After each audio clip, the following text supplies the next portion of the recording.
main-main, mereka langsung dapat 25 anak. 25. Assalamualaikum teman-teman, balik lagi di Huri Ngoceh. Gimana kabarnya teman-teman? Semoga selalu dalam keadaan sehat dan semangat ya. Oke, alhamdulillah kita udah sampai di hari Senin pertama di bulan November, yaitu di bulan 11 ya teman-teman. Bentar lagi udah mau tahun baru, dan kalau di minggu pertama kan biasanya banyak teman-teman yang juga udah gajian. Berarti semangatnya double dong ya hari ini. Oke, untuk menemani Senin semangat kita pada malam hari ini, Uri akan kembali mengisahkan sebuah kisah sejarah, tapi mungkin agak berbeda dengan sejarah-sejarah sebelumnya ya. Kalau sebelumnya kita lebih fokus ke orang tokoh atau mungkin kejadian-kejadian tertentu, maka di malam Senin hari ini Uri akan mengisahkan sebuah sejarah dari upacara adat yang ada di Indonesia. Kita tahu sendiri ya bahwa Indonesia itu punya banyak sekali ragam budaya. Nah, kayaknya sayang kalau misalkan aku nggak menceritakan kisah-kisah di balik kultur maupun budaya berupa tarian adat atau mungkin upacara adat yang ada di Indonesia. Jadi mungkin di sesi sejarah kedepannya Uri juga akan menyelipkan tentang sejarah-sejarah yang ada di Indonesia gitu ya teman-teman.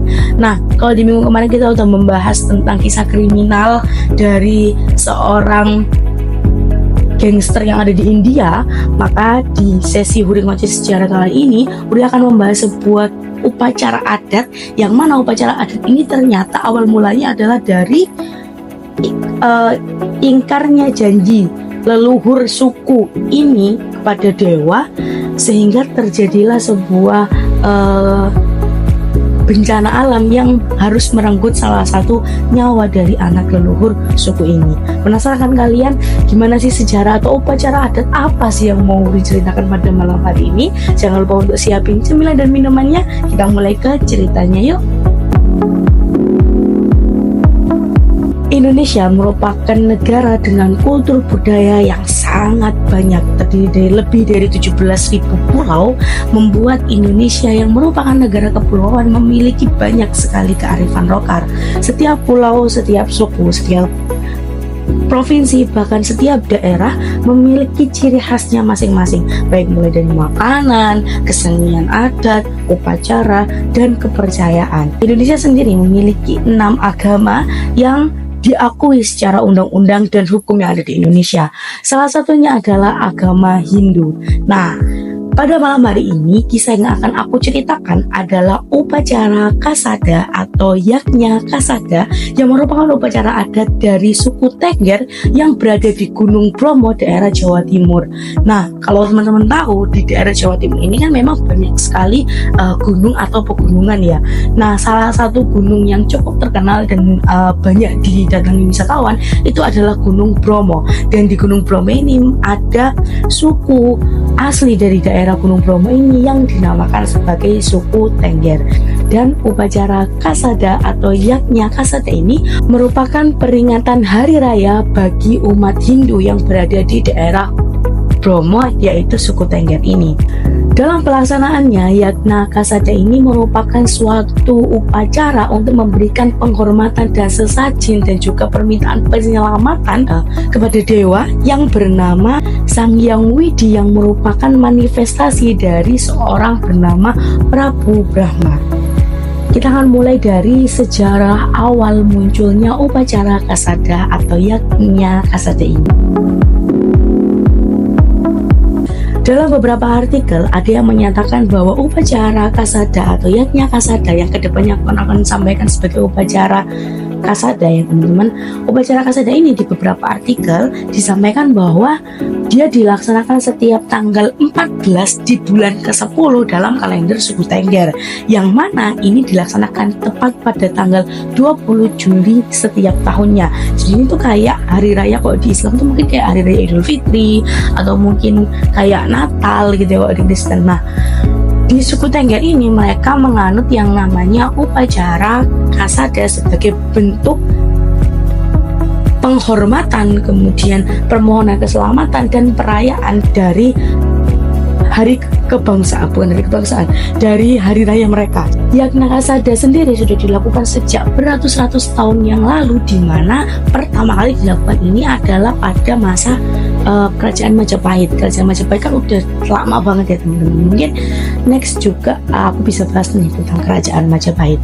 Awal mula terjadinya upacara kasada ini diketahui dari leluhur mereka yang bernama Roro Anteng dan juga Joko Seger, yang mana kedua orang ini merupakan keturunan dari Majapahit. Jadi Roro Anteng ini merupakan anak dari keturunan Majapahit dan Joko Seger yang ini merupakan anak dari keturunan Brahmana. Nah, kedua orang ini akhirnya memutuskan untuk menikah. Menikahlah si Roro Anteng dan juga Joko Seger ini. Dan dalam pernikahan mereka selama beberapa tahun diketahui bahwa kedua pasangan ini tidak memiliki keturunan. Jadi baik Roro Anteng maupun Joko Seger dalam pernikahannya ya sebenarnya pernikahannya nggak ada masalah sih teman-teman, cuman masalah terbesar dari mereka adalah tidak adanya keturunan di antara mereka. Jadi kalau misalnya zaman dulu kan memang kalau menikah tujuan utamanya adalah untuk keturunan gitu kan ya, nggak kayak sekarang mungkin ada yang namanya child free dan lain sebagainya. Mengetahui bahwa anaknya ini tidak kunjung mendapatkan keturunan, beberapa orang yang di kawasan itu pada waktu itu menyampaikan bahwa kenapa nggak kamu coba aja untuk melakukan pertapaan di Gunung Bromo gitu. Nah, mengetahui adanya kesempatan untuk mencari keturunan lewat perjanjian dengan dewa, maka Roro Anteng dan Joko Seger ini memutuskan untuk melakukan pertapaan di Gunung Bromo dengan harapan mereka bisa memohon kepada dewa untuk diberikan keturunan. Mereka melakukan pertapaan untuk berdoa kepada dewa yang bernama Sang Hyang Wadi tadi, yang dipercaya merupakan dewa yang ada di Gunung Bromo pada waktu itu. Dalam proses pertapaannya, Roro Anteng maupun Joko Seger ini menjanjikan bahwa akan memberikan satu orang anak yang mereka lahirkan nanti sebagai sesembahan untuk si dewa yang Widi ini tadi. Jadi kayak akan ada yang ditumbalkan gitu dari salah satu anak mereka. Setelah melakukan pertapaan tersebut diketahui waktu pun berlalu dan Roro Anteng Joko Seger gak main-main, mereka langsung dapat 25 anak. 25 kan mereka minta untuk segera mendapatkan keturunan gitu ya, sekalinya dapat gitu kan, selang sekian waktu ternyata mereka bisa mendapatkan 25 anak. Nah, setelah mendapatkan keturunan sebanyak 25 orang ini tadi, diketahui bahwa Roro Anteng maupun Joko Seger tidak kunjung memberikan sesembahan kepada Dewa Sang Hyang Widi tadi. Jadi ke-25 anaknya ini tidak ada yang diserahkan kepada Dewa Gunung ya, sehingga beberapa catatan menyatakan bahwa dewa dari Sang Hyang Widi ini mengambil haknya atas apa yang sudah dijanjikan oleh Roro Anteng dan juga Joko Seger. Hingga suatu ketika terjadilah sebuah bencana besar di daerah Gunung Bromo ini, yang dengan adanya bencana itu diketahui bahwa seorang anak dari Roro Anteng maupun Joko Seger meninggal dunia, dan anak ini adalah anak yang bernama Raden Kusuma. Nah, seakan-akan orang-orang di suku Tengger ini menyadari bahwa Kusuma atau Raden Kusuma ini adalah orang yang dipilih oleh Sang Hyang Widi untuk dijadikan sebagai sesembahan. Tapi ternyata ada perbedaan pendapat nih tentang sejarah ini. Ya kan kita tahu ya, sejarah itu kan mungkin dilihat dari banyak perspektif, atau mungkin orang yang menjadi saksi itu kan nggak cuma satu atau dua orang gitu ya teman-teman. Jadi mungkin kisahnya akan berbeda.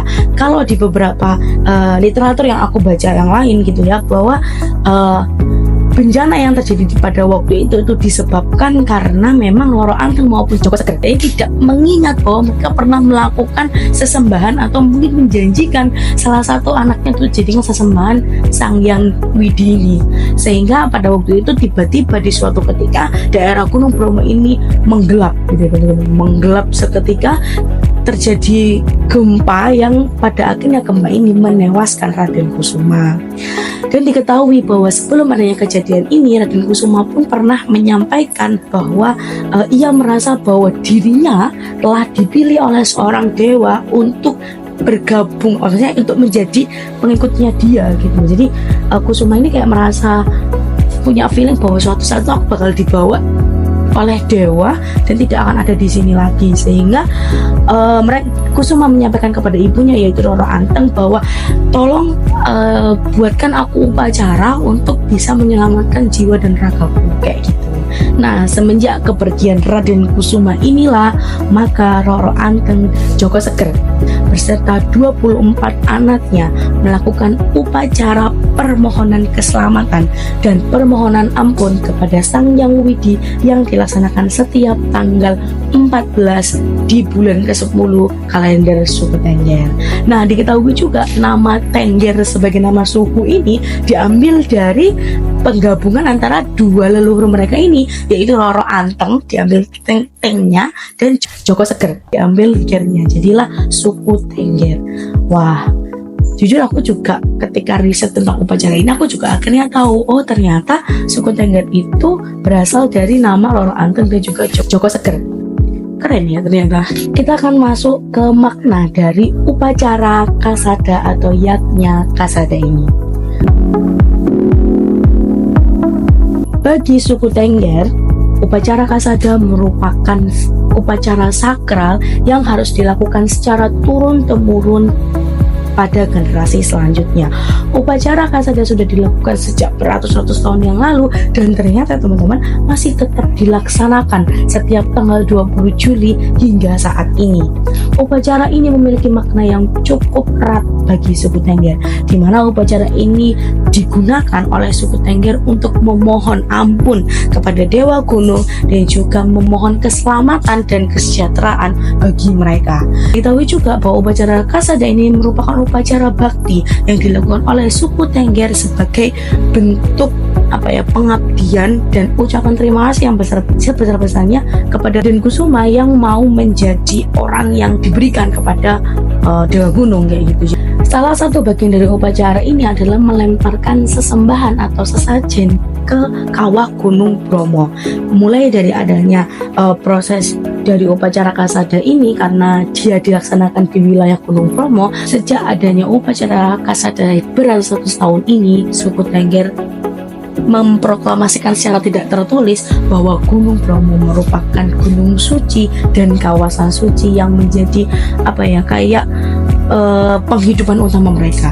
Dan diketahui teman-teman, rumah-rumah maupun pondok-pondok yang ada di suku Tengger ini semuanya menghadap ke Gunung Bromo kayak gitu. Jadi Gunung Bromo itu kayak sakral dan suci banget buat suku Tengger, sehingga memang di Gunung Bromo ini ada mungkin beberapa peraturan yang harus ditaati baik oleh wisatawan maupun oleh suku Tengger ini, karena memang kita hidup berdampingan ya dengan suku Tengger. Kemudian kita juga harus, di mana bumi dipijak di situ langit dijunjung gitu kan, kita harus mematuhi dan juga menghormati semua kepercayaan suku utama atau suku pribumi yang kita tempati di lokasi kita kayak gitu. Salah satunya adalah pensucian dari Gunung Bromo ini. Nah, kita akan masuk ke tujuan utama dari adanya upacara Kasada atau Yatnya Kasada ini ya teman-teman. Seperti yang aku sampaikan sebelumnya, bahwa upacara Kasada ini memiliki tujuan utama permohonan ampun dan juga permintaan keselamatan kepada Dewa Gunung. Nah, mereka juga dalam prosesi pelaksanaan upacara Kasada ini diketahui suku Tengger juga memohon adanya hasil panen yang melimpah, kesehatan, kesejahteraan, dan kebahagiaan bagi seluruh suku Tengger.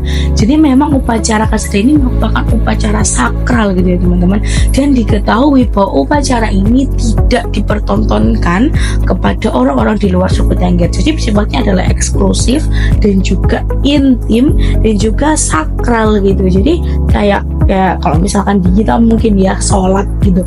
Nah, kalau misalkan sholat itu baiknya adalah bersama-sama, tapi ya nggak diperlihatkan gitu loh. Ya kita sholat dengan orang-orang Muslim gitu, atau mungkin ketika umat Kristen melakukan doa minggu pagi dan lain sebagainya. Jadi sesakral itu upacara Kasada ini. Nah, lebih lanjut aku akan menjelaskan gimana sih step-step dari upacara Kasada ini. Sebelum aku masuk ke penjelasan mengenai proses upacara Kasada, aku mau dong buat teman-teman yang nonton video ini dari suku Tengger, boleh banget untuk tulis di kolom komentar kalau misalkan masih banyak kisah-kisah atau mungkin sejarah-sejarah dari suku Tengger ini yang belum aku ceritakan gitu ya. Dan juga aku juga mau tahu dari teman-teman, ini kan versi yang aku baca dari artikel-artikel ya. Jadi kalau misalkan dari teman-teman yang memang asli dari suku Tengger, boleh dong juga mungkin ada yang salah dari prosesi upacara ini, boleh untuk dibantu dikoreksi di kolom komentar ya.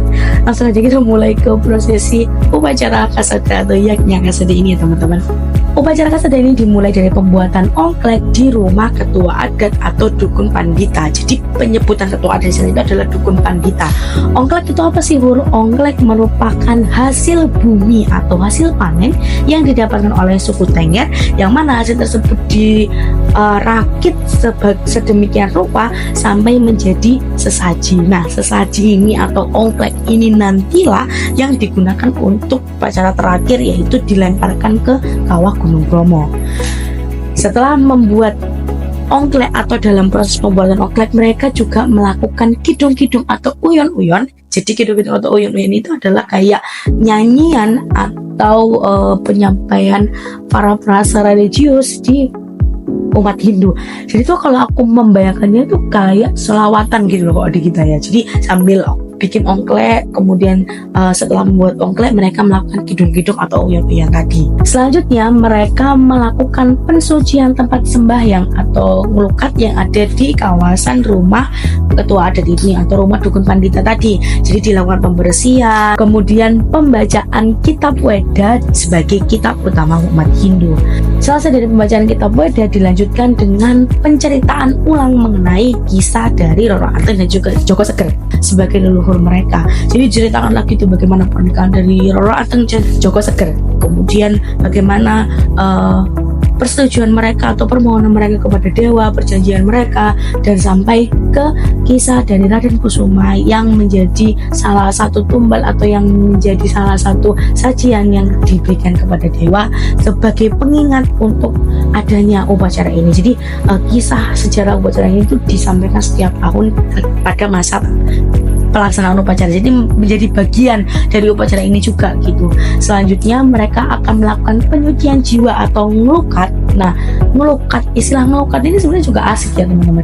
Istilah ngelukat ini ada juga di suku yang lain, yaitu melukat. Jadi agak mirip gitu ya, tapi beda cerita gitu. Mungkin nanti next aku juga bisa bahas tentang kisah ini. Tapi kita balik ke melukat versi suku Tengger ya. Setelah itu mereka melakukan pensucian jiwa atau melukat. Jadi mungkin kalau di Islam itu aku menggambarkannya kayak wudhu gitu ya. Jadi sudah dibersihkan dari tempat sembahyangnya, dilakukan pembacaan kitab Weda, kemudian diceritakan ulang kisahnya Roro Anteng, Joko Seger. Mereka melakukan pensucian jiwa setelah itu. Nah, kemudian setelah jiwanya sudah disucikan, maka mereka melakukan persembahyangan atau yang disebut dengan muspa. Setelah melakukan sembahyang, dilakukan juga doa pasca muspa atau doa setelah sembahyang. Lalu kemudian mereka membacakan kembali doa-doa dan mantra-mantra dan juga menguji serta melantik ketua adat baru di prosesi upacara Kasada ini. Nah, setelah melakukan seluruh prosesi upacara di rumah ketua adat tadi atau di rumah dukun pandita tadi, mereka pun berjalan sejauh 8 km menuju lokasi kedua, mana tadi, yaitu Pura Luhur Poten, untuk melakukan doa-doa atas sesaji yang mereka buat tadi. Jadi atas ongklek yang sudah mereka buat, mereka jalanlah tuh ke Pura Luhur Poten dan melakukan doa di sana untuk ongklek yang akan mereka sajikan. Nah, nantinya di Pura Luhur Poten ini dukun adat yang baru tadi atau dukun pandita yang baru ini akan memimpin prosesi doa dan juga ditutup dengan pemimpinan prosesi pelemparan sesaji atau ongklek tadi ke lokasi ketiga, yaitu mana, Kawah Gunung Bromo. Jadi sistemnya seperti itu ya. Setelah seluruh prosesi ini berakhir, maka dilanjutkan dengan sesi hiburan atau tari-tarian yang menjadi ciri khas juga dari suku Tengger dan sekitarnya. Jadi sebenarnya inti proses dari upacara Kasada ini sampai di tadi pelemparan sesaji di Kawah Gunung Bromo sebagai sesembahan untuk Dewa Gunung atau Sang Hyang Widi tadi. Seru ya, sangat tradisional tapi terkesan modern. Jadi ini adalah beberapa gambar pelaksanaan upacara yang bisa aku dapatin ya teman-teman, karena memang seperti yang aku sampaikan tadi, upacara ini sangat eksklusif gitu. Akhir dari upacara ini ditandai dengan adanya pertunjukan kolosal Loro Anteng dan Joko Seger yang menjadi tontonan publik gitu ya. Jadi dengan adanya tarian ini, maka rakyat-rakyat seluruhnya itu bisa dilihat secara umum oleh orang-orang di luar suku Tengger. Oke, akhir dari upacara kasada ini juga akhirnya membuat kisah ini selesai teman-teman. Seperti yang aku sampaikan sebelumnya bahwa upacara kasada ini tidak dibuka untuk umum, tetapi pada pelaksanaan upacara kasada ini apabila memang masih ada turis atau wisatawan yang datang, masih boleh berada di wilayah Gunung Bromo, tapi terakhir itu sampai di Cemoro Lawang. Jadi batasnya itu sampai di Cemoro Lawang. Nanti setelah upacara ini selesai, wisatawan boleh melihat mulai dari tadi yang kolosal, drama kolosalnya si Loro Anteng dan juga Joko Seger tadi. Oh, ternyata kisah-kisah dari Indonesia pun gak kalah seru untuk dibahas ya teman-teman. Oke, seperti aku sampaikan tadi bahwa upacara kasada ini merupakan upacara yang sangat eksklusif dari suku Tengger, sehingga aku pengen banget denger komentarnya teman-teman dari suku Tengger mungkin yang nonton video ini. Gimana sih sakralnya atau mungkin pengalaman teman-teman melakukan upacara sakral dari upacara kasada ini seperti apa? Karena jujur upacara kasada ini adalah salah satu upacara yang sebenarnya nggak aneh-aneh gitu ya teman-teman, karena banyak sekali upacara-upacara yang ada di Jawa Timuran itu kesannya kayak agak horor gitu ya, mungkin kayak ada darah-darah dan lain sebagainya. Tapi kalau di upacara kasada ini nggak ada gitu loh. Jadi ini adalah salah satu upacara yang aku cukup tertarik untuk nonton langsung sebenarnya, tapi karena eksklusif ya udahlah, mau gimana gitu kan, kita harus menghormati itu. Tapi aku senang banget membahas tentang kisah dari upacara kasada ini, dan semoga ini juga meningkatkan rasa cinta kita terhadap bangsa kita yang sebenarnya itu kaya banget gitu loh teman-teman, di luar dari semua isu-isu yang terjadi di bangsa ini. Aku nggak mau bahas isunya karena nanti akan kemana-mana. Jadi mungkin itu aja dari aku untuk kisah malam Senin hari ini. Kisah Senin malam hari ini di sesi Hore Baca Sejarah. Oke, kalau misalnya teman-teman suka sama video ini, boleh banget untuk di like videonya. Jangan lupa untuk di komen juga teman-teman mau dikisahkan tentang kisah sejarah yang lain apa, atau mungkin teman-teman mau dikisahkan tentang kisah kriminal apa, atau teman-teman mungkin mau aku buatkan segmen kisah horor juga, kayak mungkin baca-baca thread di Twitter atau apa. Teman-teman boleh banget untuk tulis di kolom komentar. Teman-teman boleh banget untuk tulis di kolom komentar ide-ide buat aku untuk video-video selanjutnya. Dan kalau teman-teman suka dengan channel ini, boleh banget untuk di subscribe channelnya. Jangan lupa untuk tonton aku di video-video yang lainnya. Terima kasih banyak untuk udah nonton sampai akhir, dan see you on the next video. Dah, assalamualaikum. Jujur aku semangat banget untuk ceritain ini karena ternyata seru banget gitu ya, bahwa upacara-upacara yang ada di Indonesia itu punya kisah yang menarik dan juga prosesi yang berbeda-beda gitu teman-teman, dengan kultur budaya yang luar biasa banyak, dengan banyak sekali prosesi upacara maupun ritual-ritual itu ternyata sekaya ini ya Indonesia gitu. Oke.